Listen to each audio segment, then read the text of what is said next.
Hello everyone, welcome to Educational Panacea. I am Ashish Anjan. In this video, we will talk about National Education Policy. Government ने recently announced किया that new education policy will be implemented.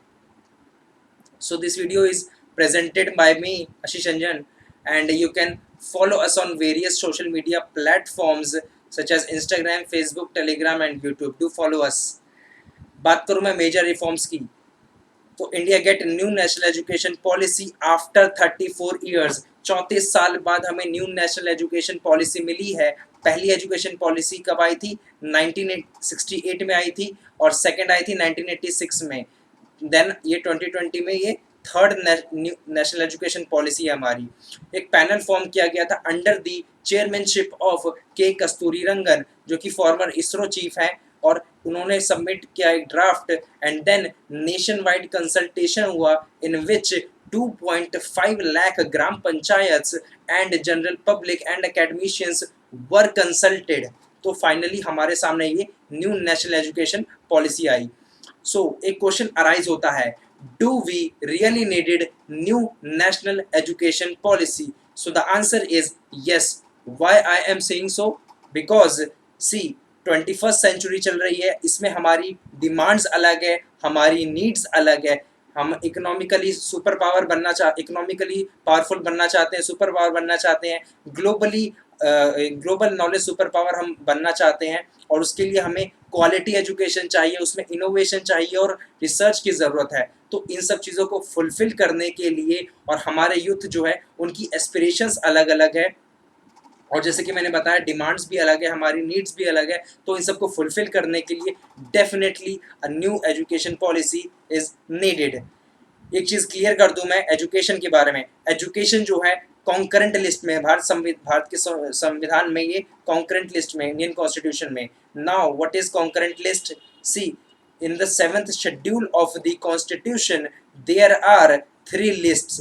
First one is central list, second one is state list, third one is concurrent list. Under the central list, central government can make laws. Under the state list, several state governments can make laws. Under the concurrent list, both the center and states can make laws. Okay. Next बात करूं मैं, देखिए inclusion और technology, ये theme है हमारी इस policy की, न्यू नेशनल एजुकेशन पॉलिसी। इसकी थीम क्या क्या है? इंक्लूजन और technology. Why I am saying so inclusion? Inclusion इसीलिए बिकॉज बहुत सारी जो गर्ल्स चाइल्ड है वो स्टिल अभी भी स्कूल एजुकेशन से, फॉर्मल स्कूल एजुकेशन से बहुत दूर है, और टेक्नोलॉजी इसका एक बहुत बड़ा रोल अभी भी है और आने वाले टाइम में काफ़ी ज़्यादा देखने को हमें मिलेगा। तो इसीलिए और कुछ डेटा भी हैं जो कि मैं आगे बताऊंगा, तो पहले मैं बेसिक बेसिक बता रहा हूँ। देखिए, और एक चीज़ ये है कि policy, it is a policy, it is not a law. ये कोई लॉ नहीं है, ठीक है, ये कोई लॉ नहीं है। That means implementation of the proposals in the new national education policy will be regulated by the states and the center. both center और state जो है ये दोनों मिल करके इसको रेगुलेट करेंगे, ठीक है। तो we can expect that there will be new changes, there will be changes when it is implemented on the ground in several states, और मे बी सेंट्रल लेवल पे चेंजेस हमें देखने को मिल सकते हैं। एक मेजर चेंज जो किया गया है that is ministry of human resource development has been renamed as ministry of education. Ministry of education नाम चेंज करके रख दिया गया है ministry of human resource development का। बात करूँ मैं रिफॉर्म्स की स्कूल एजुकेशन में, यहाँ से मैं स्टार्ट कर रहा हूँ, मेन मुद्दे की बात पे आता हूँ। देखिए, प्राइमरी स्कूल जो है उसकी जो रिजल्ट थे वो पुअर लिटरेसी और न्यूमरेसी आउटकम्स देखने को मिल रहे थे। ऐसा मैं नहीं कह रहा हूँ, ऐसा ASER annual status of education report, ये रिपोर्ट हमारे सामने आती है।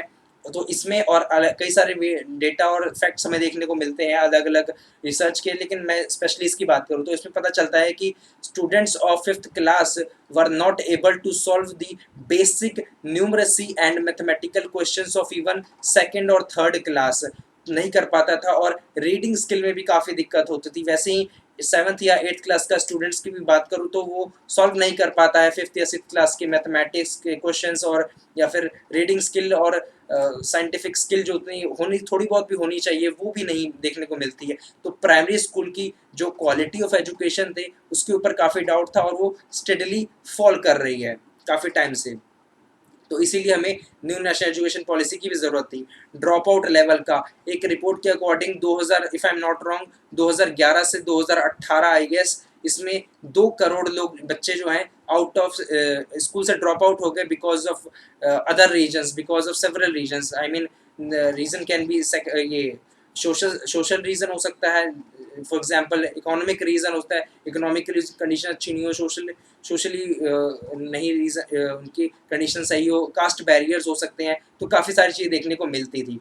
अब बात करूँ मैं न्यू पॉलिसी की, तो न्यू पॉलिसी जो आई है इसमें क्या-क्या चेंजेस, क्या-क्या चीज़ें नई सारी चीज़ें हैं, वो देखिए बात करूँ मैं। और early childhood education ECCE early childhood care and education, ये एक इस पे फोकस गवर्नमेंट कर रही है अब से फ्रॉम एज 3 साल की एज से। अभी क्या क्या होता है, बच्चा पैदा होता है तो फर्स्ट सेकंड 1-2 साल का होता है, 2.5 साल का होता है, तब तक वो घर पे ही रहता है। उसके बाद 2.5 साल से 3 साल तक का होता है तो उसे पेरेंट्स जो है उसे बच्चे को या तो किंडरगार्टन में या फिर आंगनबाड़ी में या समथिंग टाइप स्कूल में डाल देते हैं। लेकिन वहाँ पे जो है बच्चे की उतनी एबिलिटी, मेंटल एबिलिटी जो है, मेंटली माइंड जो इतना डेवलप होना चाहिए वो हो नहीं पाता है। देखिए क्यूमुलेटिव डेवलपमेंट जो है माइंड का जो वो हो जाता है 85% तक up to age 6, up to age 6 साल की एज तक जो है बच्चे के क्यूमुलेटिव माइंड का डेवलप हो जाता है 6 साल तक के। तो ये डेवलप करने के लिए गवर्नमेंट ने अर्ली चाइल्डहुड एजुकेशन पे फोकस किया है अब से 3 साल की एज से, और अडॉप्ट किया है 5+3+3+4, दैट मीन्स अब ये 10+2 का जो मॉडल था इसको अब स्क्रैप कर दिया गया, इसे रिमूव कर दिया गया है। क्या होता था, फर्स्ट से 10th क्लास तक के नॉर्मल पढ़ाई होती थी जिसमें कि सारे सब्जेक्ट पढ़ाए जाते थे, फिर 11th-12th में आर्ट्स आ जाती थी, कॉमर्स आ जाती, साइंस आ जाती थी।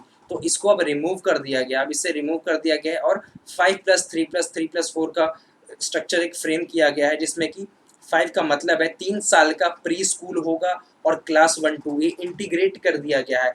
3 साल के प्री स्कूल मतलब बच्चा जब होगा 3 साल का होगा, 3, 4, 5 साल का होगा और 6 और 7 साल का होगा, मतलब 3 साल से लेकर के सॉरी 3 साल से लेकर के जब मतलब बच्चा 8 साल तक का होगा तब वो सारी की सारी चीज़ें इसको इंटीग्रेट कर दिया गया है। और फिर 3 साल का +3 जो है इसमें 3 to 5 that means class 3rd, class 4th और क्लास 5th इसको इंटीग्रेट कर दिया गया है। क्लास 6 से 8 इसमें बच्चे को पढ़ाया जाएगा, इसमें फोकस किया जाएगा वोकेशनल स्टडीज़ पे और अदर चीज़ों पे। फिर क्लास 9 to 12 है जिसमें कि बच्चे को और डेवलप किया जाएगा, जिसमें बताया जाएगा कि accounts, politics, physics, chemistry, bio और इन सब चीज़ों के ऊपर डिटेल में उन्हें बताया जाएगा, उसे बच्चे पढ़ेंगे। तो मतलब क्लियर चीज़ें की जाएंगी। अब ये रोट लर्निंग और मेमोराइज्ड फैक्ट जो करके हो जाते बच्चे पास कर जाते हैं उससे दूर किया जाएगा। तो स्ट्रक्चर जो है 15 ईयर्स का ये अब ये फ्रेम किया गया है। नाउ एक इम्पॉर्टेंट चीज़, इम्पॉर्टेंट रिकमेंडेशन जो पॉलिसी में बनाई गई है वो कि teaching up to at least grade 5 class 5th तक का मैं बता दूँ। देखिए क्लास 5th और उसके बियॉन्ड क्लास 8th या फिर उसके भी बियॉन्ड जो है जो पढ़ाई होगी वो मदर टंग में की जा सकेगी या फिर रीजनल लैंग्वेज में जो भी बच्चा प्रेफर करेगा या फिर जो वहाँ की स्टेट गवर्नमेंट की जो वहाँ के स्टेट की जो रीजनल लैंग्वेज होगी तो वो प्रेफर किया जा सकता है अब। और 3 लैंग्वेज फार्मूला जो है इसमें अब वो बच्चे की चॉइस होंगी, बच्चे की होगी चॉइस होगी स्टेट्स की या फिर रीजन की, तो इन तीनों की चॉइस होगी जो अवेलेबल होगा बेस्ट, तो वो बच्चा चूज़ कर पाएगा। नेक्स्ट मैं बात करूँ देखिए संस्कृत की बात करूँ तो संस्कृत जो है ऑफर की जाएगी at an option at all levels school and higher education, school के सारे लेवल पे या फिर हायर एजुकेशन आफ्टर 12th जो है तब भी ये अवेलेबल होगी संस्कृत अगर बच्चा पढ़ना चाहता है तो। क्लासिकल लैंग्वेज जो है ये ऑनलाइन मोड में अवेलेबल होंगी और फॉरेन लैंग्वेज जो है वो सेकेंडरी लेवल से अवेलेबल होंगी।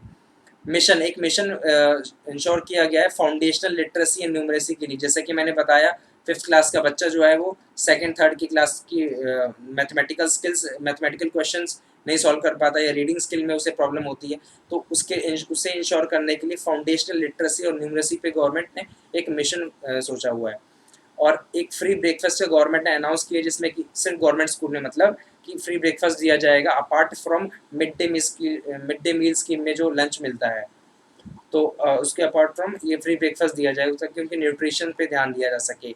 और वोकेशनल एजुकेशन मिलेगी, ठीक है, फ्रॉम क्लास 6। अब क्लास 6 से ही वोकेशनल एजुकेशन मिलेगी, मतलब कोई अगर किसी का इंटरेस्ट नहीं है, नॉन एकेडमिक अगर कोई चीज़ें करना चाहता है, ठीक है, पर्टिकुलर किसी प्रोफेशन में कुछ करना चाहता है, तो उसके लिए वोकेशनल स्टडीज़ होंगी विद इंटर्नशिप के साथ में। और policy has envisaged 100% gross enrolment ratio, I am sorry there is something like, हाँ देखिए, 100% ग्रॉस एनरोलमेंट रेशियो मतलब क्या है, दैट मीन्स मान लीजिए, देखिए एग्जांपल के तौर पे 10 लाख स्टूडेंट पढ़ना चाहते हैं, लेकिन सिर्फ एडमिशन लेके पढ़ते हैं 1 लाख ही पढ़ते हैं, इनटू में 100, तो ये इसका ग्रॉस एनरोलमेंट रेशियो निकल जाएगा 10%। तो ये पूरा करके कितना करना है, 100% ग्रॉस एनरोलमेंट रेशियो करना है। दैट मीन्स जितने लोग पढ़ना चाहते हैं उतने ही पढ़ सकें, ठीक है, उतने ही पढ़ सके, तो पूरा 100% रहे। तो ये सोचा है गवर्नमेंट ने बाय दी ईयर 2030 तक। और एक जेंडर इंक्लूजन फंड क्रिएट किया जाएगा so that no child is devoid of education due to birth और background, that means socio economic factor या फिर कास्ट बैरियर, इन सब से दूर हट करके जेंडर इंक्लूजन फंड को क्रिएट किया जाएगा ताकि किसी भी कोई बच्चा मतलब पढ़ाई से वंचित ना रहे, ठीक है। क्वालिटी एजुकेशन पे फोकस किया जाएगा to all girls and transgender की एजुकेशन के बारे में हम आज तक बात नहीं करते आए थे, तो इस पॉलिसी में ये भी चीज़ सोची गई है जो कि काफ़ी बढ़िया है। अब बात करूँ मैं तो देखिए, नेक्स्ट मैं बात करूँ rigid separation of science commerce art, science commerce और आर्ट्स, इसकी रिजिड सेपरेशन को ख़त्म कर दिया गया, रिमूव कर दिया गया है। That means now students will be able to read chemistry with politics, जिसका जो इंटरेस्ट होगा, अकाउंट्स विद बायोलॉजी, कोई अगर इन्वायरमेंट के साथ केमिस्ट्री पढ़ना चाहता है या इकोनॉमिक्स के साथ में कोई बायोलॉजी पढ़ना चाहता है, कोई कुछ भी पढ़ सकता है, ठीक है। तो कोई ऐसा कोई सेपरेशन, रिजिड सेपरेशन नहीं है कि मैं अगर ये सब्जेक्ट पढ़ रहा हूँ तो सिर्फ मैं फिर साइंस वाले पढ़ूंगा, या कॉमर्स के मैं कुछ सब्जेक्ट पढ़ रहा हूँ तो सिर्फ कॉमर्स पढ़ूंगा या आर्ट्स पढ़ूंगा, तो कोई रिजिड सेपरेशन उसे ख़त्म कर दिया गया है। और टीचर्स की बात करो तो teachers will be recruited through robust and transparent process, robust और ट्रांसपेरेंट प्रोसेस के थ्रू टीचर्स को रिक्रूट किया जाएगा। दैट मीन्स चाचा विधायक हैं ये सब अब नहीं चलेगा। प्रमोशन जो होगी वो सिंपल मेरिट बेस्ड होगी। दैट मीन्स जितना आउटकम बढ़िया आएगा क्लास का या बच्चे का, और टीचर के जो पढ़ाने की क्वालिटी है उसको असेस किया जाएगा, उसके ऊपर सारी प्रमोशंस वगैरह डिपेंडेंट होगी टीचर्स की।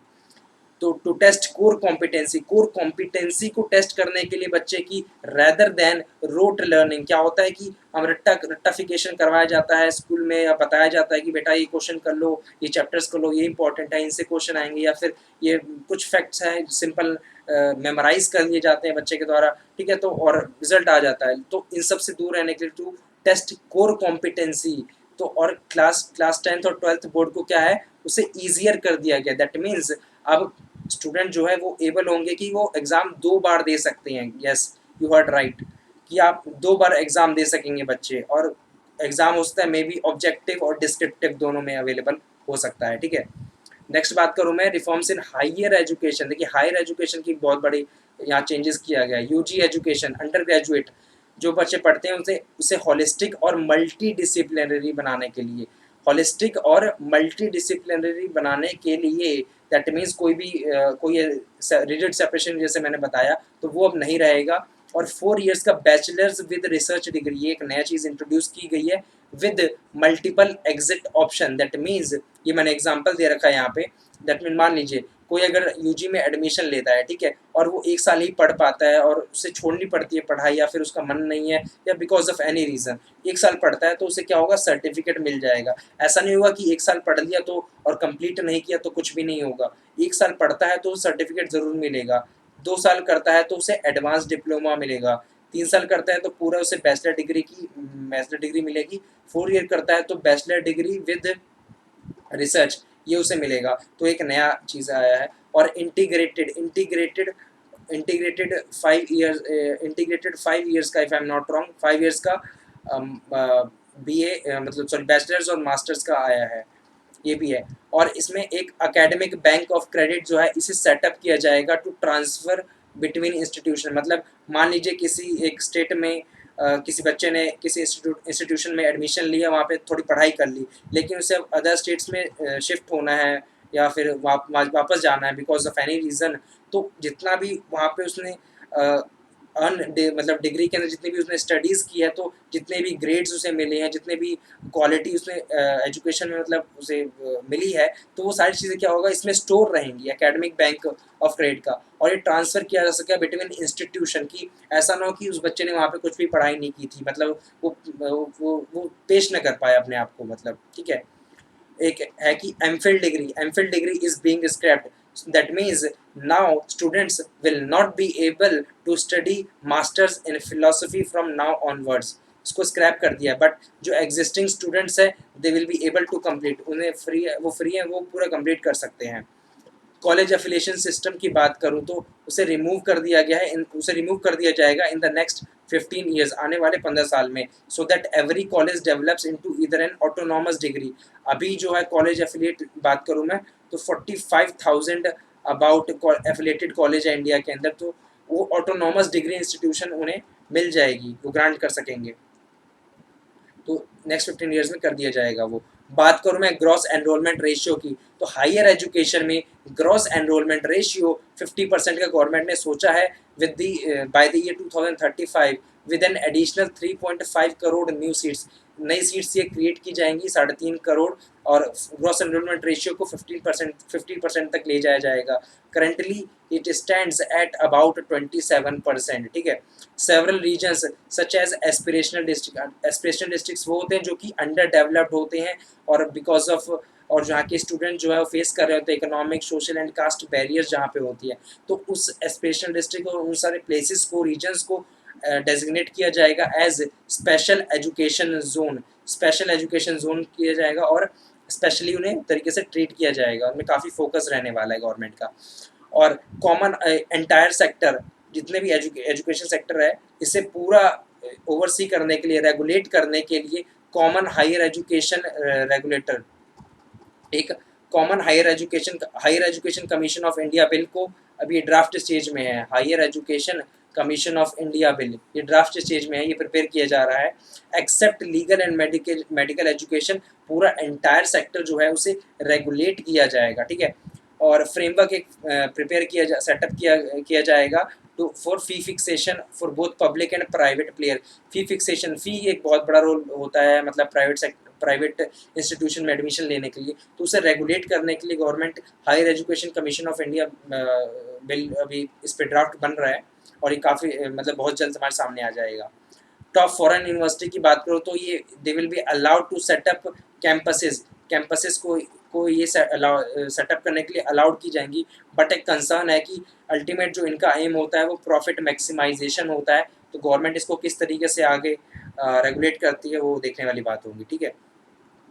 एजुकेशन टेक्नोलॉजी इन एजुकेशन की बात करूँ तो नेशनल एजुकेशन टेक्नोलॉजी फोरम इसे सेटअप किया जाएगा।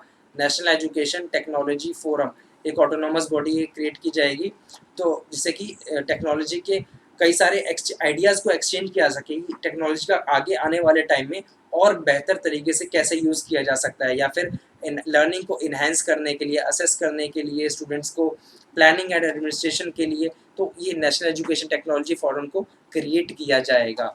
और डिजिटल इंफ्रास्ट्रक्चर क्रिएट किया जाएगा, डिजिटल कंटेंट कैपेसिटी बिल्ड की जाएगी इन दी मिनिस्ट्री ऑफ एजुकेशन की बात कर रहा हूँ मैं, बिकॉज डिजिटल डिवाइड ये एग्जिस्ट अभी भी करता है। लैक्स और करोड्स ऑफ स्टूडेंट्स और लोग हैं जो कि स्टिल वो डिजिटल इन सब चीज़ टेक्नोलॉजी से दूर है काफ़ी।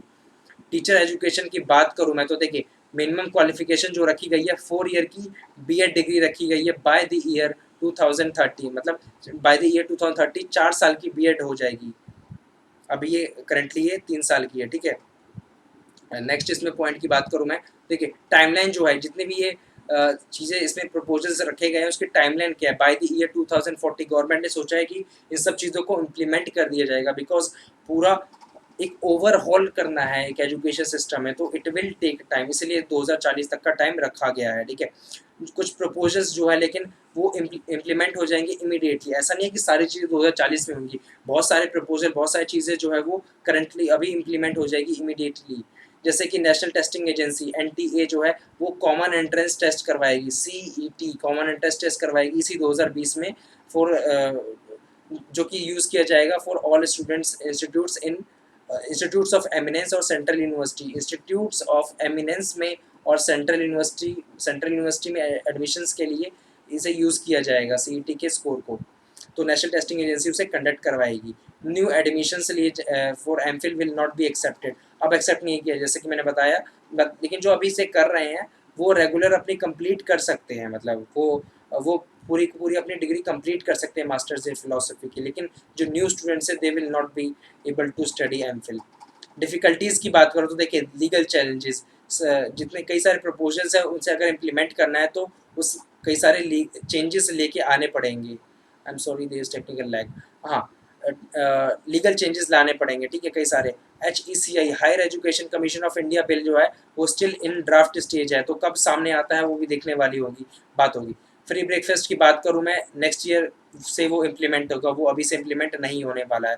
तो मिड डे मील स्कीम जो है ये भी चल रही है, और apart from this free breakfast भी दिया जाएगा। तो कब होता है कैसे होता है ये देखने वाली बात होगी, नेक्स्ट ईयर का सोचा हुआ है। देखिए, एक एम्बिशियस टारगेट रखा हुआ है public spending at 6% of GDP. हमारी जीडीपी का 6% का टारगेट रखा हुआ है, बट कई सारे एक्सपर्ट्स का मानना है कि ये गवर्नमेंट एक्सपेंडिचर जो है इसका कितना गवर्नमेंट एक्सपेंडिचर करने वाली है एजुकेशन सेक्टर पे, ये गवर्नमेंट को क्लियर बताना चाहिए था, ताकि हमें ये पता चल सके एग्जैक्टली कितना एलोकेट हुआ है एजुकेशन सेक्टर को। बिकॉज ये जो 6% का टारगेट है ऐसा कोई नया टारगेट नहीं है, ये हम सिंस 1947 से, जब से आज़ाद हुआ तब से हमने टारगेट रखा हुआ है कि एजुकेशन सेक्टर पे 6% हम खर्च करेंगे, बट वो आज तक कभी फुलफिल नहीं हुआ है। Currently it stands at around 4 to 4.5%, ठीक है, ऐसा कुछ यही इसी के आसपास है, इतना स्पेंड कर पाए। आज तक हम 6% अपनी जीडीपी का कभी भी स्पेंड नहीं कर पाए एजुकेशन सेक्टर पे। कुछ डेटा है मेरे पास में, 1 out of 4 टीचर्स, 4 में से एक टीचर जो कि हमेशा एब्सेंट रहते हैं स्टेट के स्कूल्स में, 1 in 2 जो 2 में से एक जो प्रेजेंट रहते हैं वो टीचिंग नहीं करते हैं। इन मैनी स्टेट्स, कई सारे स्टेट्स में देखने को मिलता है कि जो 10% टीचर्स हैं सिर्फ वही टीचर एलिजिबिलिटी टेस्ट का पास कर चुके हैं, टीईटी जो है सिर्फ उन्होंने ही पास किया, बाकी 90% ने नहीं किया हुआ है कुछ भी। फुलफिलमेंट, अब बात करूँ मैं कि इनकी फुलफिलमेंट कैसे होगी। इनकी फुलफिलमेंट देखिए, पब्लिक और पॉलिटिकल विल इन दोनों को साथ में आना पड़ेगा, तब जाकर के ये चीज़ फुलफिल हो पाएंगी। बिकॉज पॉलिसीज़ हमने कई सारी, तीसरी पॉलिसी है ये, और लगातार कुछ ना कुछ चेंजेस आते रहते हैं, राइट टू एजुकेशन हो गया या फिर अदर चीज़ें भी आती रहती हैं, लेकिन अगर सही में इस चीज़ को फुलफिल करना है तो पब्लिक और पॉलिटिकल विल दोनों की हमें बहुत ज़रूरत है, दोनों का साथ आना ज़रूरत है।